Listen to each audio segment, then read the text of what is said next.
ladies and gentlemen, in the blue corner, standing at a sleek 5'11", 245 pounds, the tumultuous tempest of technique, Thomas Lilly. And in the red corner, at a curvaceous 5'11", 315 pounds, the jovial juggernaut of judgment, John Cheryl Sheridan. A meeting of the masters of mastication. Turn your attention as they delve deep into all things lifting and more. This is Peak Speak. All right, and we are live with completely... Are we live? Zero... Are we actually live? Yes. Zero technical issues whatsoever. No, that was the smoothest start to a podcast I've ever had in my entire life. I'm super stoked about it all. We definitely didn't just wait for John to sort out his microphone for half an hour. No, it was actually me. I am the biggest screw up of all. According to the Instagram poll, Buddy will be replacing me from next week. Excellent. I'm excited. And the people are excited. For the podcast moving forward with a competent and always constructive co-host. Definitely. How is life for John this week? Life's pretty good, man. As I commented earlier, I'm really fucking sore. Everything hurts, but that's only because I actually did some real training yesterday. But otherwise... What did it look like? Nothing really that entertaining. I did some heavy sets of 6 Bulgarian split squats and then a little conditioning circuit that made me feel like I might die. And I didn't, so that's a good thing. But yeah, just some stuff to get moving again in the gym because it's been a while since I've done anything consistent lifting-wise in the gym. So yeah, nice to get back to it, but everything hurts and I'm paying for it today. So, that's life. I went to Melbourne on the weekend. That's a long drive. And other than that, not a lot is different in my life at present. What about you, man? You've just come back from more gallivanting across the nation, the world even. Yes, I was just in Papua New Guinea supporting their IPF nationals. It was a really cool competition. I went to a competition in Papua back in May. And I got to spend a little bit more time there this time. Got to explore a little bit more this time as well.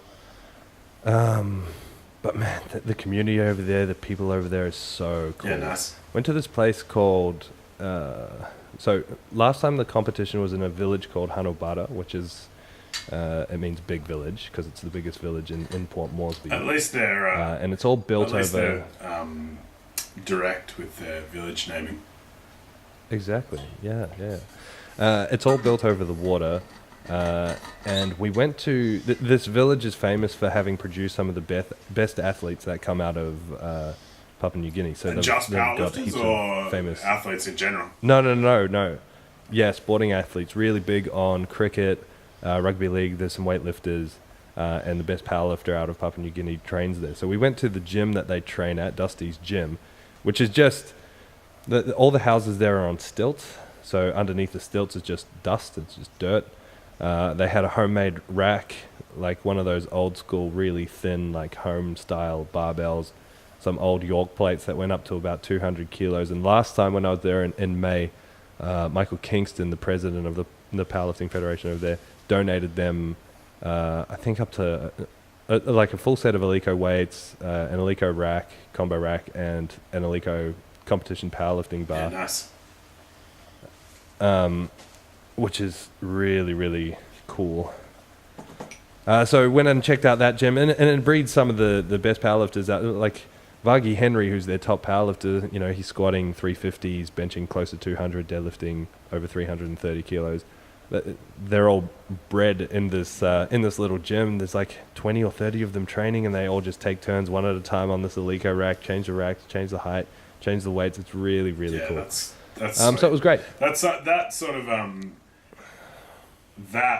like team atmosphere is really hard to recreate in what has become the standard gym in Australia. I think I know the atmosphere in my gym has changed a lot from the days where we were in 200 square meters with 3 racks and 2 benches and a deadlift bar, compared to now where we've got like 8 squat racks and 5 deadlift bars and 5 benches and all that sort of stuff. So I can appreciate that community atmosphere. It's always really fun. Yeah, man, for sure. And so last time I was there, it was really cool to see the raw side of things in terms of like, there were 3 belts for the 50 competitors, and it would just be like one guy takes off his belt after he gets off the platform, hands it to number 3 waiting in line next, and it just goes around in the circle. And the same with sleeves, same with wrist wraps. So after I came back, I put a call out, and heaps of people got on board, and we ended up sending about 60 or 70 kilos worth of secondhand powerlifting gear and a lot of new powerlifting gear as well over to the islands. Hasn't actually arrived there yet. It only shipped about a month ago, so it should be there soon. Nice. But Michael Kingston over there also bought a whole load of brand new SBD gear and just handed it out at this national competition, so everyone was in the right gear. Also, Joel Macon from Beast Genetics, he was over there as well with Johnny and Andy, who were filming a documentary of it all. And Joel took over a heap of stuff. He's donated a whole bunch of belts, sleeves, socks, slippers, all the right gear so they can compete at a national and international level and have the right equipment, because that's a big part of, Well, it's how you bring legitimacy making to it, right? And adding exactly. So they did a really good job. It was really professionally run. It was a great awesome, time. Man. That sounds great. So today we're talking about RPE, rate of perceived exertion, and training by feel and kind of everything that goes with it. I think auto-regulation's the catch-all term, isn't it?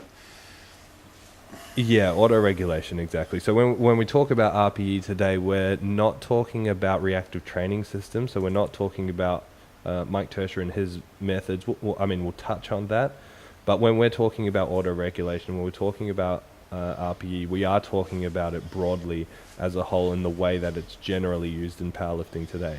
So I think probably the best way to start this conversation would be to kind of define auto-regulation and RPE, what it means to us as coaches, and then maybe talk a little bit about Mike T and his methods, and then talk about what you can actually do with RPE, the differences between RPE training, percentage stuff, all of that. How's that sound? Sounds great, man. Sounds great.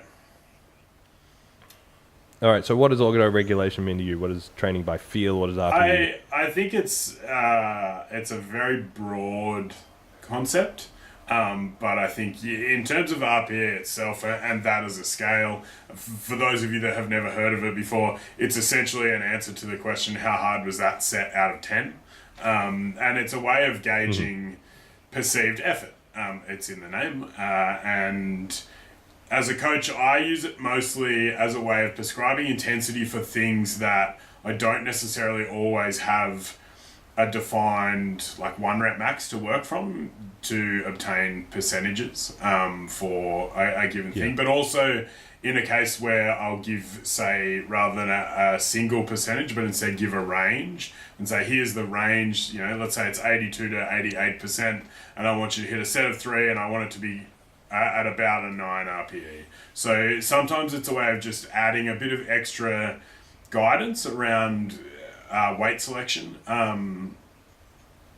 I think it has a lot of uses, and I think it's best described by Mike T, who's sort of the guy that really popularized it in the powerlifting world. He describes RPE in the way he uses it as like a scope for a rifle, in that your program philosophy and how you write training programs and all that sort of stuff is the rifle itself, and then RPE is just a tool that you can use to refine your aim, essentially, to better gauge effort, things like that. So yeah, that's the sort of broad spectrum definition I use. There's a really, really good flow chart that I've seen. I don't know if it was made by the RTS guys themselves or a fan of their work, but it's the flow chart that I use to really describe what it best describe the way I use the scale to new lifters, and and it's essentially, maybe our media team can just like flash it up at this point. Are we that skilled at media? We definitely are. By we, you mean Sam. Sam. Because it's definitely not you or I. Definitely. So, yeah, it's a really cool scale that essentially says, like, a 10's a all-out max, you couldn't have done another rep, right? If you'd attempted that next rep, you would have missed, or you've been unsuccessful. Then a 9 would be like a weight you could do 1 to 2 more reps with, and then an 8 would be a weight you could do like 2 to 4 more reps with. And I don't really use a lot under 8, but 7 is often defined as a weight that when you like a speed weight, a weight that you can push really hard and make the bar move really fast. And then anything sort of below 7 ends up being like a warm-up weight, essentially. Most of where I use it's in the sort of 8, 9, 10 range. So yeah, that's sort of my definition for it. I probably use it a little bit differently to how people like Mike and stuff use it, but I think it's a really useful tool from a programming perspective. What about yourself? Do you have a differing definition? Not really, man. I don't have a lot to add. You really covered that kind of comprehensively. But viewing That's up why they and call me viewing comprehensive, auto-regulation... Oh, Jesus fucking Christ.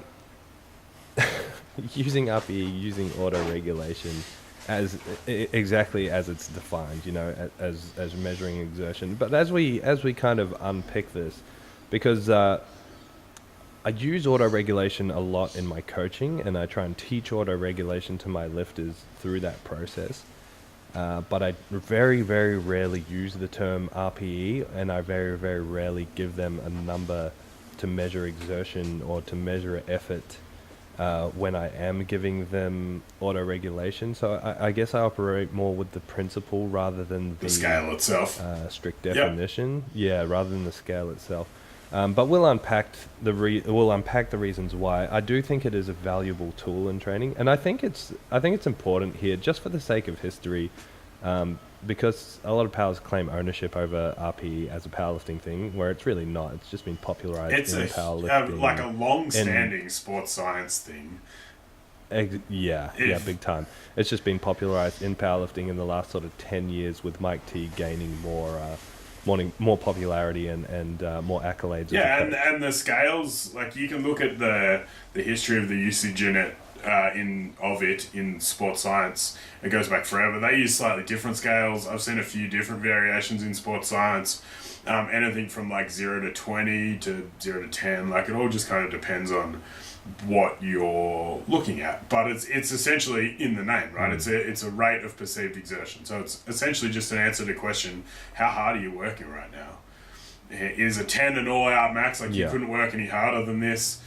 You know, whatever. Like if you want to use a scale like that, it doesn't have to be necessarily the one that Mike T uses or anything. Like you can make your own fucking scale up if you wanted to. I use the one that Mike uses because it's an easy reference point. I don't have to explain it really in depth to new people. It gives them quite a solid framework for it, especially for people who don't quite grasp the concept really easily. But it's not that that's the best way to do it. It's just the way that I've found is most easy. But in general, it's just that concept of listening to how your body feels, listening to the messages that your body is giving you, understanding where you are in a training cycle and how hard you're meant to be working and all of those sort of things. So from a conventional sort of discussion standpoint, it tends to get narrowed right down into this like RPE, RTS, this is how Mike T and those guys train, here's the only way to use it. And I think a lot of people are missing the forest for the trees in that it's such a important concept in training itself, and understanding that is what's going to help you continue to be successful into the long term. So in terms of touching on Mike T and RTS and he's moved into, or he's exploring this idea of what he calls emerging strategies. I think it's emerging strategies. I think. The first thing, because people often look at RP and RTS kind of synonymously, kind of as running side by side, like they're the same thing. The way that Mike T and RTS use RPE is not just as, hey, this is how it should feel, but it's a completely guided process. Like, they are coaching goals. They record absolutely everything. They are just data miners. Doesn't Mike? I've heard. I think Everything. it was Steve Pulcinella from is it Iron Sport or Iron Strength Sport or whatever it is in America. He tells this great story about how he had some random powerlifting dude he'd never heard of contact him about training while he was in town, and he watched this dude walk in with his laptop and like a tripod and all this other shit and like set it all up around the rack, and he was like, who's this nerd who's going to start like watching videos and doing all this weird stuff during training? It turns out it was Mike T, and he was actually just setting up his Tendo and mining all the data from his training session. Yeah. So he collects data. He talks to his lifters nonstop. He records everything, and that process helps him define how their training is going to look. So it's a completely guided process rather than just giving random numbers and shooting in the dark. Yeah. If that makes sense, which I think is where a lot of people kind of go wrong, is that they might follow some sort of RTS template and think that this is how RTS works. Yeah, and where they're missing their interpretation of RPE, their interpretation of it all might be a little bit skewed. And that's the thing. I think to use it in the way that Mike and the RTS team use it, and I don't have experience with Mike as a coach. Like, personally, I've never been coached by him or any of the RTS team. I've read and listened to quite a bit of the stuff that they've done, and I find it really interesting. I think Mike's an incredibly intelligent man, and very knowledgeable in the sport. They've developed some really cool tools. They've got like their whole training log platform is available online for free to anyone to use.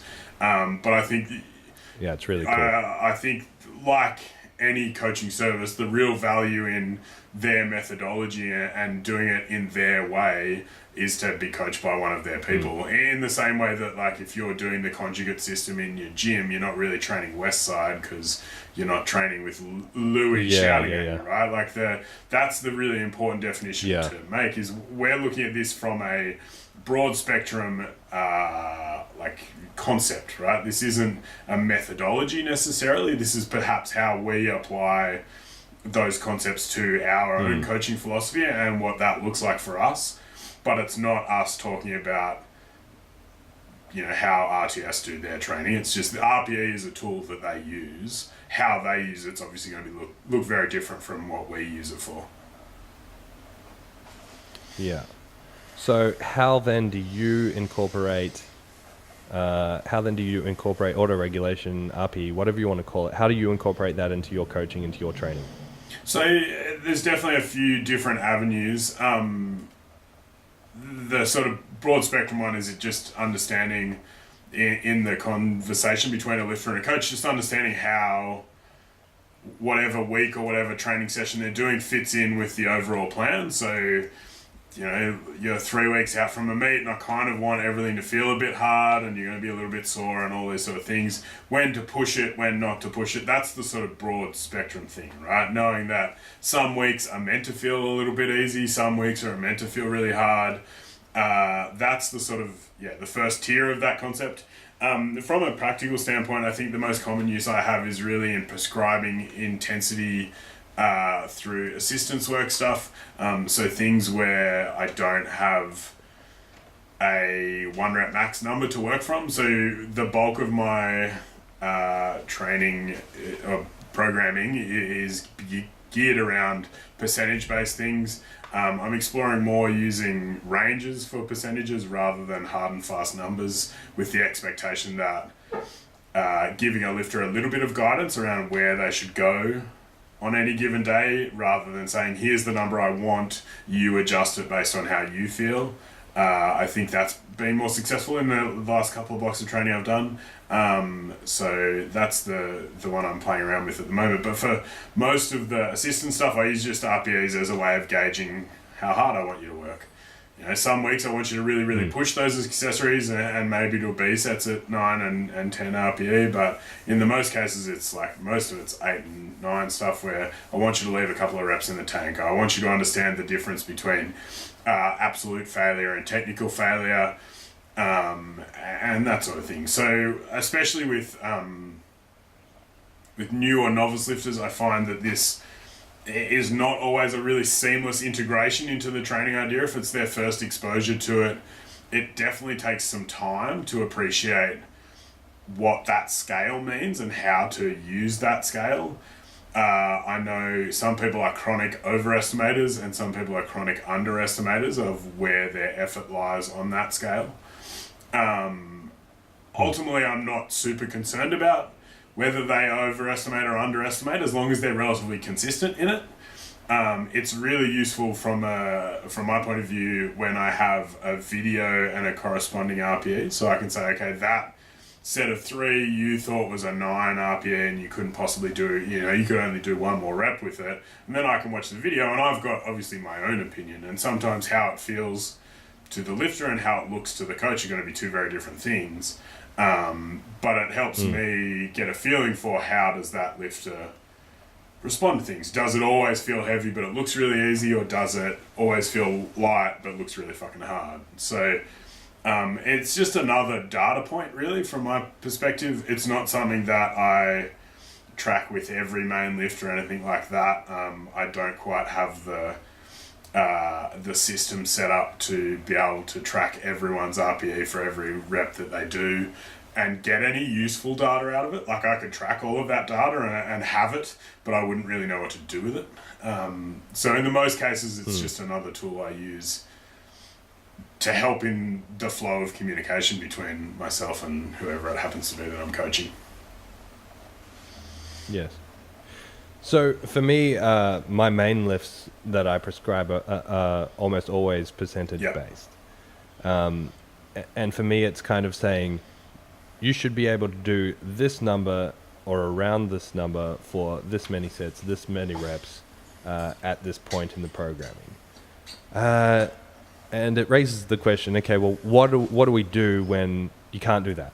What do we do when on any given particular day, because you know what it's like, you have strong days, you have weak days, there's going to be instances where that isn't the case. Or what do you do when you account for the fact that someone's either making really fast technical advancements, or they're eating up a weight class, or they've decided to jump on performance enhancers and they're getting strong really quickly and they're outlifting the program, or the other way around and they're underlifting according to the program. There has to be some measure of how do we make change to that.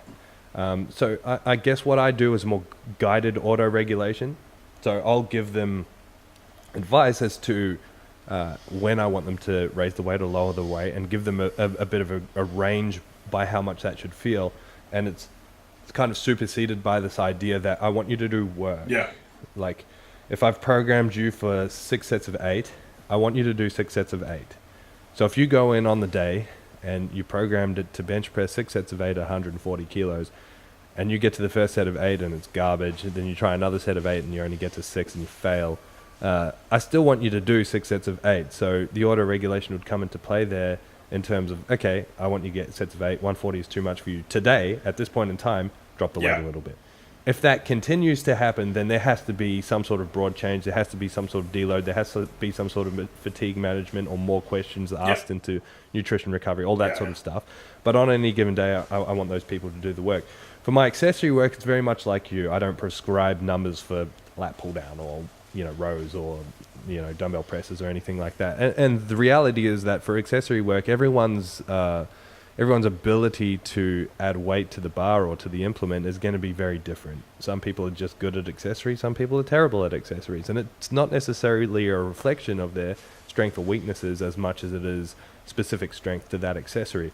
And very much like you, I want them to be doing work. I want them to be doing work of good quality, but there is a time and a place to push themselves. And I think hearing you talk about how you implement RPE and then me articulating that, one thing you said earlier at the start when you were defining what RPE is to you, you talked about listening to how your body feels.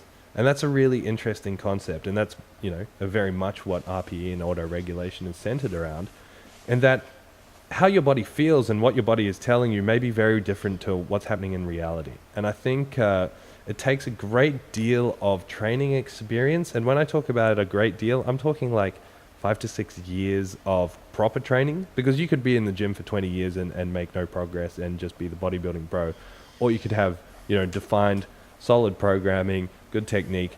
When you've been doing that for a while and you have a really good handle on how things are going for you, that's when you can really understand how your body feels. What I think is the issue is that people are jumping into RPE style or auto-regulating all their numbers in training, and they don't know how their body feels. I think the other thing where RPE kind of becomes less of a tool for me is this idea of, when you're inexperienced especially, to assess what your RPE on any given number is, you generally have to exceed it a little bit to be like, well, this is not a 9, I need to dial it back. It's going to be very rare that you hit the nail on the head every time, because you're still learning and understanding how weight moves for you. You're still learning the movement patterns. You're going to be efficient some days, inefficient other days. It's really hard to gauge that off the bat every single session. The other thing is, it provides the opportunity, in my eyes, for inexperienced lifters to either bitch out of sessions or overcommit to sessions too frequently. If you're overcommitting, if you're overworking sessions too frequently, you're going to become fatigued. You're going to not make it to your deload. You're going to need to deload more frequently, all that kind of stuff. Or the other way around, you could be holding yourself back. So if you're programmed an 8 RPE set of 5 sets of 5, and you're like, oh, I'm not feeling that great today, I'm going to, pull myself back. Sometimes a percentage, a number on a piece of paper is enough motivation for you to step up and really push yourself for that day and get the 5 sets of 5, do the work that you were meant to do. Conversely, on the other side of that, especially, early on in a training cycle where you're kind of purposely holding yourself back a little bit, if you've got 7 RPE and you're feeling really fresh, you're going to push that a bit harder, a bit faster. And your 7 RPE might then turn into a percentage that's 10% higher than what might be ideal at that point in time. And then you'll reach your ceiling too soon, and it's hard to push the ceiling when you're just sitting right underneath it, if that makes sense. For sure. And I think that conundrum happens with percentage-based programming as well. I think that's definitely. That's something that goes both ways. I know I've got a few lifters who are target fixated, in that you give them a number and they'll hit that number regardless, or at the very least they'll die trying. And that's not always productive. There are a few lifters that I've coached for a couple of years now that I'm only just starting to get across to, in the terms of you need to be better at moderating your effort. Because there are some days, because none of us are professional powerlifters, there are some days where you're going to come into the gym and that number on the paper is unachievable. Or if it's achievable, it's not optimal. And so it comes back to that idea that I want you to do the work, but that number's always just been a guide from my perspective. I think as a coach, I'm getting better at communicating that idea, right? This number on the paper isn't a set in stone number that you have to hit at all costs. This is about where I think you should be today. Now, that's, like I said, that's why I'm experimenting with giving people programs with a range programmed into it. Here's a 5-6% range that I want you to hit somewhere in there. If you feel good, push the top end of that range. If you don't feel as good, maybe go the bottom end. But again, it's not a set in stone range. And communicating that point's definitely been a weak point of mine in the past. And I think probably also in the way I think about things, that's evolved as well. I think early in my training and coaching career, I was a little bit more fixated on this is the work you have to do at all costs. But as I've matured as a person, I've definitely come away from that a little bit more. And understanding that programming is a fluid concept, right? Your lifting doesn't happen in isolation. What goes on outside of the gym has a significant impact upon your ability to do the work in the gym, and how you recover from it, and how that works in a planning perspective in terms of where are you relative to your meet. I've had several conversations with relatively new lifters, in their first couple of years of powerlifting, who they get past that initial beginner stage where it all just kind of happens really easily, and they get to that point where they really have to start doing a lot of work to get the progress. and they come to me somewhere between 3 and 6 weeks out from a meet, and often it's much closer, right? It's like that 2-3 weeks out from a meet. It's like, man, everything feels really hard at the moment. I'm just tired and I'm unmotivated and I don't know if I want to do this meet anymore and all this other stuff, and communicating to them this idea that like 3 weeks out from a meet, I probably want you to feel a little bit like that. There are times in a training cycle where we want you to overreach purposefully. You know, it's go beyond your ability to recover from it so that you get that rebound effect. And if you don't understand that as a lifter and how that fits into that framework, be it a percentage-based system or an RPE-based system or a combination of the two, if you don't understand where you are in a block or where you are in a yearly training cycle or those sort of things, then all of this kind of becomes irrelevant, right? You have to understand the training process and what changes depending on where you are in relation to those comps, because there are weeks where I want you to feel a little bit shit. I want everything to feel a little bit hard. I want weights that normally feel easy to feel a bit hard, because that's a good thing. And then there are other times where I want everything to feel easy. You know, I want that first week of training after a comp to not feel like you've been hit by a bus, but instead to excite you about lifting again and get you back into the process and into the habits and all of those sort of things. So it's definitely a concept that crosses boundaries regardless of your training philosophy, and something that I think needs to be addressed in general. And then the framework that you use for training, I think probably matters less than people really give it credit for. Yes.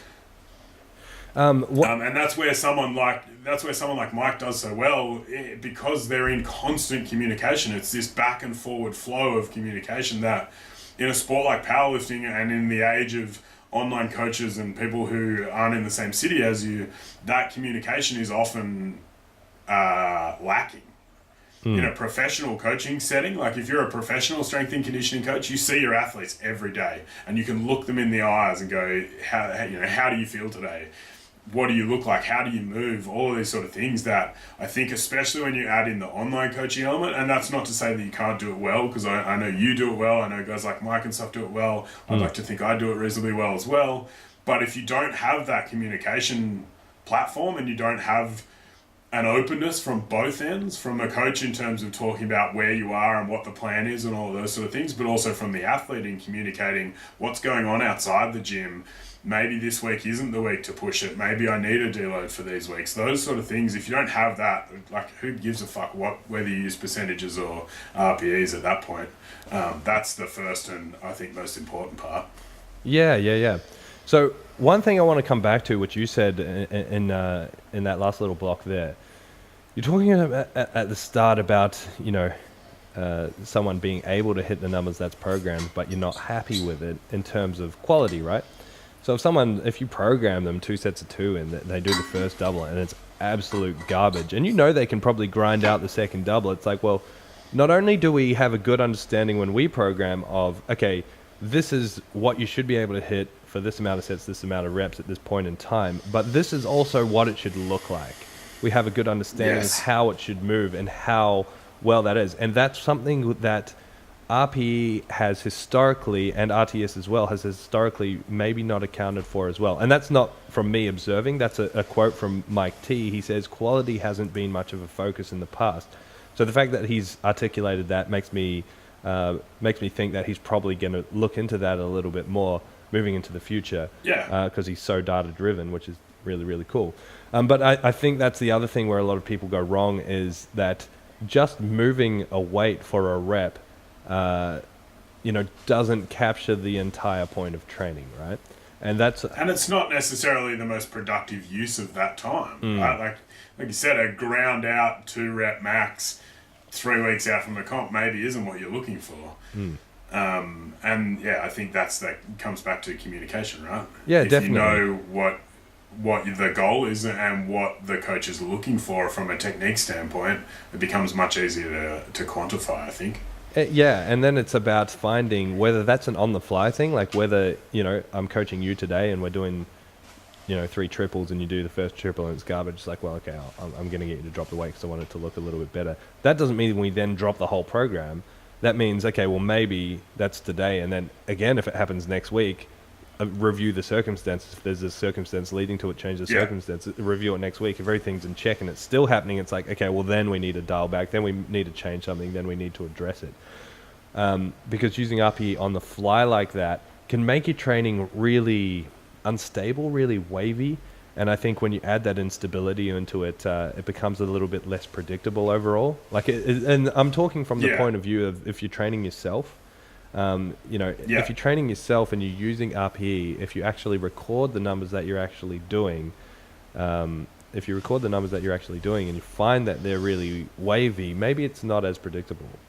Maybe that program then doesn't become as replicable, and maybe something needs to change. So I think the quality point there is really important. One thing as well with RPE, people often use the term reps in reserve, so RIR, if you ever see that written down. And understanding that reps in reserve doesn't necessarily correlate to RPE, as in, if we're using a scale of 10, 2 reps in reserve doesn't necessarily mean it's an 8 RPE. And this is especially the case the more experienced you become.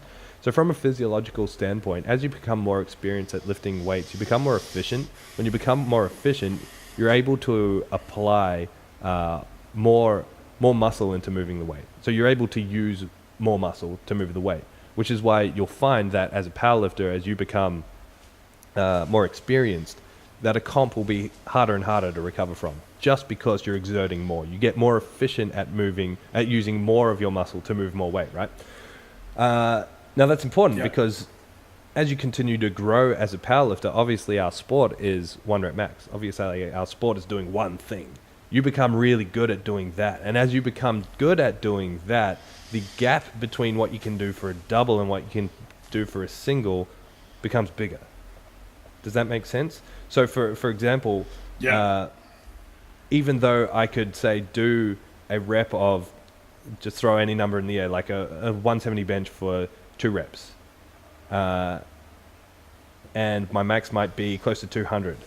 Going to 180 for 2 reps might turn into an RPE that's much higher because I'm so much more from that point, from like a 90% sort of point at doing singles. Whereas in conventional program for a less experienced lifter, you might be able to pull off 90% for a triple at the same RPE as me pulling off, I'm really stumbling over my words here, sorry. But you get what I'm saying, right? Look, I understand exactly what you're talking about, because it's the difference, and this difference actually applies not just between experienced and inexperienced lifters, but also between like men and women in my experience. Yes. Men are generally able to, or less able to do higher percentages for reps than women are. So generally, like a woman might be able to do 95% for a set of 3, whereas if a male was to do that, it might crush them into oblivion. So these are variances that happen both individually between experiences, but also sex and a variety of other factors that influence the difference in your capabilities at a given percentage or a given RPE than someone else's. And that's, again, where that experience thing comes in. Like, it's very hard to judge what you're doing with those sort of things without knowing what it feels like to go beyond a 10, right? To go to like an 11 where you miss that third rep. And from a coaching perspective, I don't think that's a very productive training method. Yes. I don't think you get a lot out of pushing your sets to complete failure all the time. So that's something that I know that there would be a whole lot of lifters that I have coached that have less experience with absolute failure than I do, because I did the dumb shit in the gym that put me in that position.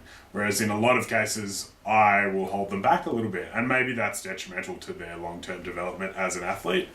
Maybe it isn't, but it's certainly something that I've found is more conducive to performance improvement, is making reps in the gym. And so if you've got a framework that allows you to have some leeway on how you feel on a day, I think it's more productive in the long term. But what you need in that instance is that reality check. Like, is that an 8 RPE today because I feel like shit and I'm being lazy? Or is it an 8 RPE because I need to adjust things? Or, and this is where we can continue the discussion into factors outside of training that influence what happens in a programming perspective, right? Like the way I program, the way you program, none of it's set in stone. I imagine the programs you write now look different to the programs you wrote 10 years ago or even 2 years ago. And these are all fluid concepts that I think a lot of people get very dogmatic about. They get to a point where it's like, this is the way and this is how I do it, and that never evolves, and their thinking never evolves. And I think that's a trap that, a lot of very new and relatively inexperienced lifters fall into, because they see all the glitz and glamour on Facebook and Instagram and they want to be like their favourite lifters, and then what they're not seeing is the decades of work that went into that. I think two things to maybe touch on and perhaps end on. Two ways that I've seen RPE used by the RTS guys, which I think is really cool, and I'll probably end up trialing this eventually, either with myself or with some of my lifters. One being using RPE to cap volume, and two, using RPE to measure a broader broader perspective of effort. So, and they kind of go hand in hand the way that I view it, right? So using it to cap volume, this is like, having an idea of a number that you can hit for a set of 6, right? And aiming for, say, 6 sets of 6, but stopping when a set exceeds a certain RPE. Because if you're consistent... Yeah, I've played around with that in some of the programming I've done. They use like different terms, like load drop and fatigue drop. That are, if you want to read further into this concept, they're good ones to look at. They're all like, all that stuff's on the RTS website. Yeah. So I like this, but my general perception when it comes to lifters is that they don't do as much work as they could do. Like I think, especially in my recent programming in the last year, is really about pushing people's work capacity, increasing their general fitness, so that when it comes to the strength work, that we can push more volume, and fatigue isn't as much as a factor in terms of just general exhaustion, right? The fitter you are, you can move more weight for more reps. Yeah, the more work you can do, right? Yeah, exactly. So I like this idea of capping volume using RPE, because at any given point in time, your fitness level is going to be slightly variable, and that sometimes throwing a shitload of volume at someone who isn't as prepared. That said, I'll try to give people preparatory phases, but throwing a shitload of volume at someone who isn't quite prepared can be detrimental. And of course, everyone's work capacity is going to be slightly different, even once they've done the preparatory work, based on just their body size, their the distribution of muscle fibers, fast twitch, slow twitch, all of that sort of stuff comes into play. So this idea of having a measure of, okay, well, once it gets to this sort of effort, that's your time to call it for that day. So, while I might program a base of 6x6, some people might make it to 5x6 and call it quits, whereas some people might have the work capacity to go on for another couple of sets. And essentially, that extra work might be what they need to push them to that next level. And in the same way, that becomes a measure of effort, and effort might not necessarily be physical effort in terms of strength. It might be cardiovascular effort, or it might be mental effort as well. Because if you're a powerlifting bro and you've only been doing sets of 3 and 5 for 6 years, and all of a sudden you have to do 5 sets of 10, while you might be at the right percentage, physically fit enough to get through it, getting past the cardiovascular exhaustion mentally can be a really hard hurdle to jump. I think those 2 points about capping volume and having a broader sense of measuring effort can be really smart ways to use RPE, and I'm kind of excited about toying around with that in the future.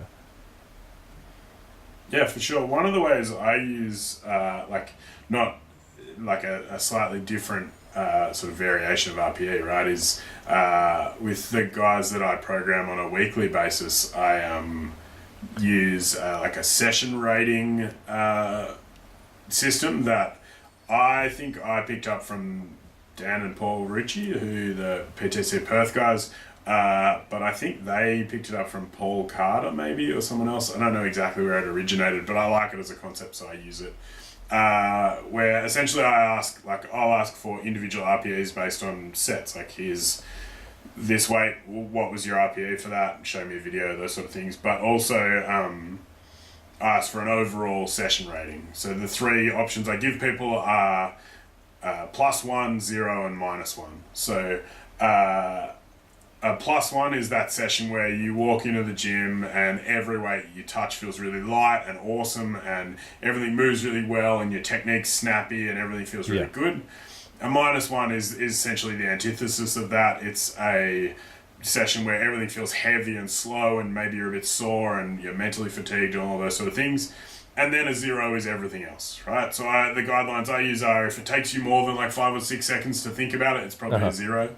Especially as you become more experienced, you'll get better at just knowing like, okay, this session just feels fucking good. Like everything's on fire today. And then, that's just, again, an experience thing. Because you have enough good days, bad days, and shitty days, then you end up getting an idea for what those days are going to feel like. I then use it with the assumption that I want most of your training to be a 0. Like just run of the mill, just doing the work, right? If you have 3 days where they're all +1 in a row, maybe the weights are too light. Maybe something else is going on. If you have 3 days in a row that are all -1s, okay, cool. We need to have a discussion about what's going on outside of training. Are you sleeping? Are you eating? Are you doing all those sort of things? So there's a million different factors, but for me, it's like the RPE thing. It's just another data point to open a conversation about what's going on and how people are responding to things that I found really useful. It's not necessarily something that I do a lot of like tracking long-term trends and stuff, but more on a day-to-day, week-to-week basis. Just helps me get a gauge for how they're feeling. Again, some people are chronic overestimators, some people are chronic underestimators, but you kind of get a feel for that the more you do it and the more you work with the person. But yeah, that's one way that I use it in a different format, I guess. And a similar vein to the idea of like capping volume and stuff like that, right? If it's a shitty day, maybe it's just worth cutting at the end of your main set and going home, or things like that. And all of that from a coaching perspective just comes from experience. I get to see these people regularly, I get to hear how they're going, talk to them, and it's just it's another data point, right? Yeah, that was the clicking of my camera running out of battery, which is pretty good timing. So if you're watching this on YouTube, I will just be a blank screen with a voice from this point on. I think that's probably a good place to end things anyway. If you had to give some kind of final words of wisdom and guidance for people using RPE in their training, because what you just described kind of touched on what we talked about earlier, in the sense that we're guiding our lifters through. We have a really good understanding of your, let's just call it RPE, regardless of whether you know or not. So we'll inherently change things as you go without you even realizing we'll make those changes. But there's going to be a host of people that listen to this that do it all themselves, that run RPE programming themselves. What would be your words of wisdom to people like that? I think firstly, be open-minded about your training concepts. Learn as much as you can, especially if you really enjoy this.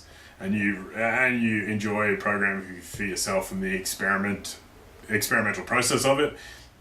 Learn from people. Like, pay someone to be your coach for a little while. Learn from them. Ask them questions. Do all that sort of stuff. You're listening to this podcast and you've got it this far, so you're probably on the right track on that front anyway. But I think if you want to really find out what works for you and get a good grasp on all of those sort of things, tracking everything that you're doing and not just one variable. This weight at this RPE. But like, how do you feel today? What did you eat yesterday? Give yourself a bunch of data so you can notice the trends, because that's, I think, the important thing from a long-term perspective. It's much more about what do the trends look like than what does every individual session look like, or what does every individual set look like.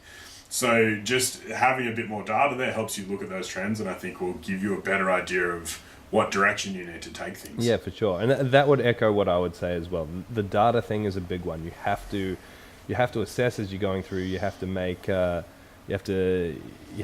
really good. You have to record good data so you can make changes as you go through. If you're just doing the same thing and just kind of shooting in the dark, you can end up chasing your tail. You're going to end up having training that's really fractured. I'm moving my hand, the camera's not recording. Really tired, man. You're gonna have really fractured training. He did this. Fractured training, inconsistent training. The idea of programming over and over and over again is chasing predictability. So understanding what effect your training is going to have on you is really important, and then adjusting the numbers to continue that effect and break adaptation and get stronger as you go through. So having that data, having some input is going to be important. So record everything, record what RPE translate to what numbers, record trends in nutrition and body weight and lifestyle. Yeah, context sleep, is really exactly. important. Yeah, that's the broad spectrum thing, context. You need notes on context, not just numbers on a page. Because if all you've got is numbers on a page, 2 weeks from now, you're right, you might remember what that session felt like. 6 weeks from now, you probably won't. 6 months from now, you almost certainly won't. So if you have something that is a training log that isn't just numbers, but is notes on context and what's happening in life and all of those sort of things, that's when you're going to be able to start to see these trends. And identifying those trends is then what's going to be able to help you develop your philosophy, which ultimately is what coaching yourself is about. Unless you're just cheap and you're too cheap to pay for a coach, in which case you're probably just getting all your information from sweet free sources like this podcast, which isn't necessarily a bad thing either. All right. Download on iTunes. Throw that. some stars at us, preferably 5. Tell your friends. Leave us a funny review, etc. Tag us in your Instagram posts. That's always fun we like too. sharing that stuff. And if you're going to record podcasts, make sure you get plenty of sleep the night before. Yeah, and maybe understand the technology you're using at the time. All right. See you next time. All right. See you, dude.